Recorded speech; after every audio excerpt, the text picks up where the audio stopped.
જળ વ્યવસ્થાપન માટેની નીચેના મુદ્દાનો ધ્યાનમાં રાખવાના છે વિદ્યાર્થી મિત્રો. આપણે એની એક ચર્ચા કરી લઈએ, સારી રીતે સમજી લઈએ. ખાસ કરીને અત્યારે આપણને ખ્યાલ છે કે ગ્લોબલ વોર્મિંગની અસરને લીધે અમુક સમય છે એ અતિવૃષ્ટિ થાય છે, અમુક સમય છે એ દુષ્કાળ પડે છે.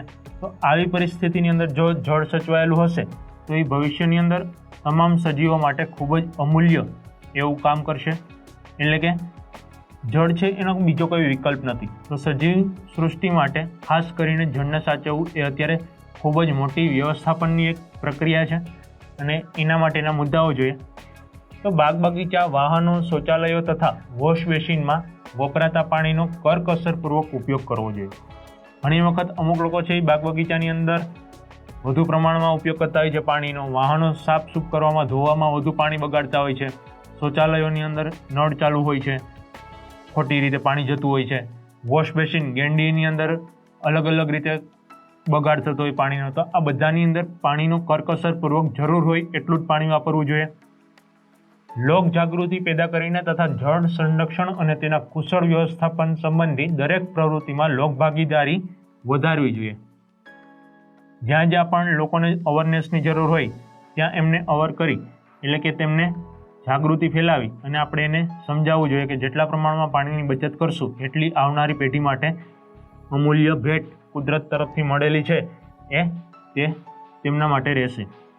આવી રીતે ઉપયોગમાં લેવાયેલ પાણીનો શક્ય હોય તો પુનઃ ઉપયોગ થાય તેવા પ્રયત્ન કરવા જોઈએ. ઘણી વખત અમુક પાણી છે એ અમુક જગ્યાએ ફરીથી પાછું ઉપયોગમાં લઈ શકાતું હોય. દાખલા તરીકે આપણે ઘરે આરો ફિટ કરેલું હોય તો એમાં જે વેસ્ટેજ પાણી જાય છે એને ગટરમાં સાથે ન જવા દેતા એને આપણે કોઈ પણ ક્યારા, કુંડા, બગીચા એની અંદર એ પાણી છે એનો ઉપયોગ કરી શકતા હોય છે. તો આવી રીતે શક્ય હોય ત્યાં સુધી અમુક દૂષિત પાણી હોય એને પણ આપણે અમુક જો ફરીથી ઉપયોગ કરી શકતા હોય કોઈ જગ્યાએ તો કરવું જોઈએ. જળાશયોને પ્રદૂષણથી બચાવવા જોઈએ. મોટાભાગે લોકો છે એ બંધિયાર જળાશય હોય એની અંદર અમુક પૂજાપો, અમુક મૂર્તિઓ વિસર્જન કરતા હોય તો આ બધું અટકાવી અને ત્યાં પ્રદૂષણ થતું અટકાવવું જોઈએ. જેથી કરીને જળાશયો સ્વચ્છ હશે તો એ પાણીનું સ્તર સારું રાખશે જમીનની અંદર અને ભવિષ્યની અંદર આપણને એમાંથી પાણી પ્રાપ્ત થશે. જળ સ્ત્રાવના બધા એકમો જેવા કે કૂવા, ટ્યુબવેલ, ખેત તલાવડી વગેરેનો ઉપયોગ વધારવો જોઈએ. જ્યાં જ્યાં પણ આપણે પાણીને જમીનની અંદર ઉતારી શકતા હોય ત્યાં એ પાણીને જમીનની અંદર ઉતારી અને પાણીનું સ્તર છે ઊંચું લઈ જવાના પ્રયત્ન કરવા જોઈએ. જળ સંચય સ્થળોની દુર્દશા અટકાવી તથા જળ પ્રદૂષણને અટકાવવા માટે પાણીની પાઇપલાઇનો ક્યાંય પણ તૂટેલી હોય તો એને તાત્કાલિક કમ્પ્લેન્ટ કરી, અરજી કરી અને એને આપણે શું કરવાનું હોય, ફરિયાદ કરી અને તાત્કાલિક રિપેર કરાવવું જોઈએ જેથી કરીને પાણીનો બગાડ થાય નહીં. આમ દરેક વિસ્તાર માટે એક સરખા ઉપાયો લાગુ પાડી શકાય નહીં.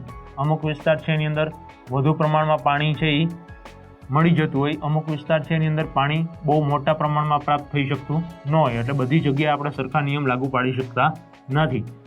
કોઈ વિશિષ્ટ ક્ષેત્રના જળ સંસાધનોનો વિકાસ અને વ્યવસ્થાપન માટે સંબંધિત સ્થાનિક લોકોએ સહકાર લઈને તેનો સામેલ કરવા જોઈએ.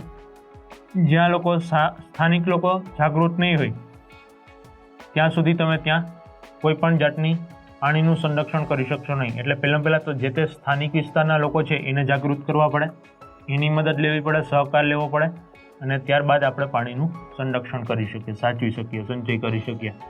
આમ જળનો કરકસરભર્યો ઉપયોગ કરવો જરૂરી છે. જળ સંસાધન માટે અવનવી પદ્ધતિઓ અમલમાં આવી છે.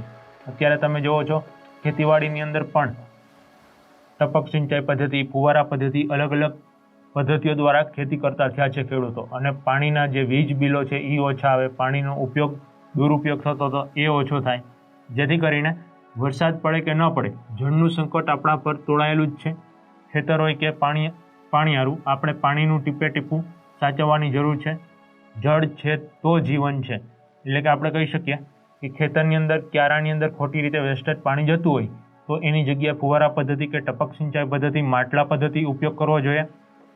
પાણીયારે પણ જો નળ લીકેજ હોય ગોળામાં તો એને પણ આપણે રિપેર કરાવવો જોઈએ જેથી કરીને પાણીનો બગાડ થતો અટકાવી શકાય અને જળ છે તો આપણે જીવન છે એને સાર્થક